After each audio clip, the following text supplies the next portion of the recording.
Assalamualaikum warahmatullahi wabarakatuh. Nama saya Amrina Rosyada dari Prodi Pendidikan Agama Islam. Saya ingin menjawab soal-soal UTS yang sudah diberikan.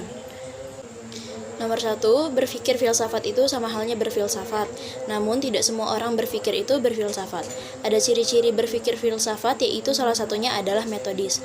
Metodis yaitu menggunakan metode cara, jalan yang lazim digunakan oleh para filsuf dalam berfilsafat. Berfilsafat itu berarti berpikir, tapi berpikir itu tidak berarti berfilsafat. Hal ini disebabkan oleh berfilsafat berarti berpikir dengan bermakna, dalam arti berpikir itu ada manfaat, makna, dan tujuannya, sehingga mudah untuk direalisasikan dari berpikir itu karena sudah ada acuan dan tujuan yang pasti, atau sudah ada planning dan contohnya. Dan yang paling utama, hasil dari berpikir itu bermanfaat bagi orang banyak. Orang yang berfilsafat akan berpikir secara kritis untuk menjawab keinginan tahuannya dengan menggunakan kemampuan pikirnya. Tapi berpikir tidak berarti berfilsafat, karena isi dari berpikir itu belum tentu bermakna atau mempunyai tujuan yang jelas, atau mungkin hanya hayalan saja. 2. Kelahiran pemikiran filsafat diawali pada abad ke-6 sebelum Masehi yang ditandai oleh runtuhnya mite-mite dan dongeng-dongeng yang selama ini menjadi pembenaran setiap gejala alam. Pemikiran filsafat Yunani kuno mencapai puncaknya pada masa Aristoteles. Ia mengatakan bahwa tugas utama ilmu pengetahuan ialah mencari penyebab objek yang diselidiki.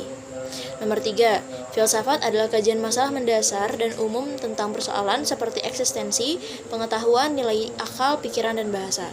Filsafat juga merupakan studi tentang hakikat, realitas, dan keberadaan, soal apa yang mungkin diketahui, serta perilaku yang benar atau salah. Filsafat berasal dari kata Yunani filosofia yang berarti cinta kebijaksanaan. Filsafat terbagi menjadi 2, filsafat umum dan filsafat khusus. Filsafat umum ada 4 macam: 1 metafisika, 2 epistemologi, 3 logika, 4 aksiologi.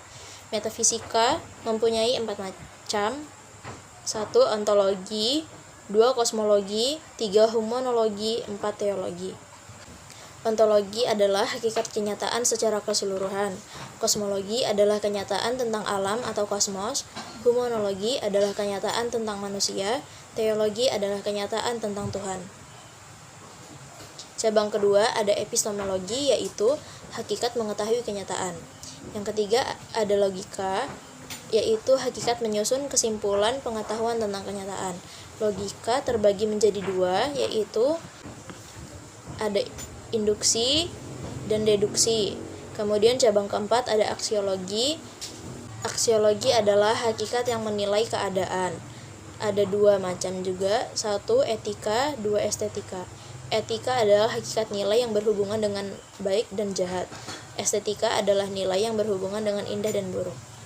Kemudian filsafat khusus ada banyak jenis.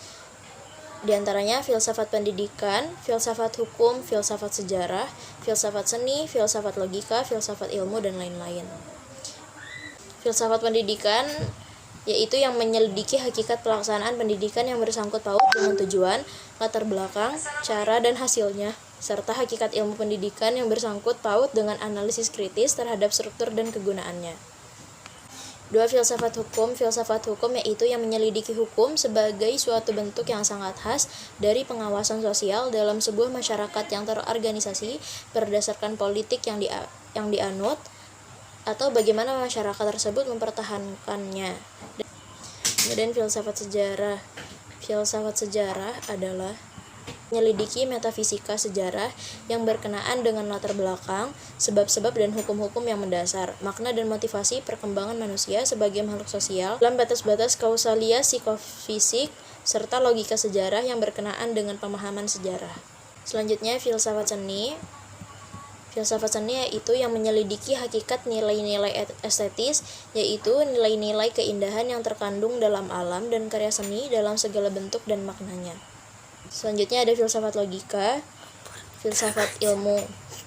Filsafat ilmu yaitu yang menyelidiki struktur ilmu, yaitu metode dan bentuk pengetahuan ilmiah serta makna teoretis dan praktis dari ilmu. Kemudian jawaban dari soal nomor 4. Berpikir merupakan hal yang lazim dilakukan oleh semua orang, tidak hanya dari kalangan tertentu saja, tapi semua kalangan masyarakat. Beberapa manfaat berpikir filsafat yaitu mengajarkan cara berpikir kritis sebagai dasar dalam mengambil keputusan, dan menggunakan akal secara proporsional. Filsafat membawa kita berpikir secara mendalam sebelum melakukan sesuatu. Maksudnya, untuk mencari kebenaran substansial atau kebenaran yang sebenarnya dan mempertimbangkan semua aspek serta menuntun kita untuk mendapat pemahaman yang lengkap. Mungkin sekian dari saya. Kurang lebihnya saya mohon maaf. Wassalamualaikum warahmatullahi wabarakatuh.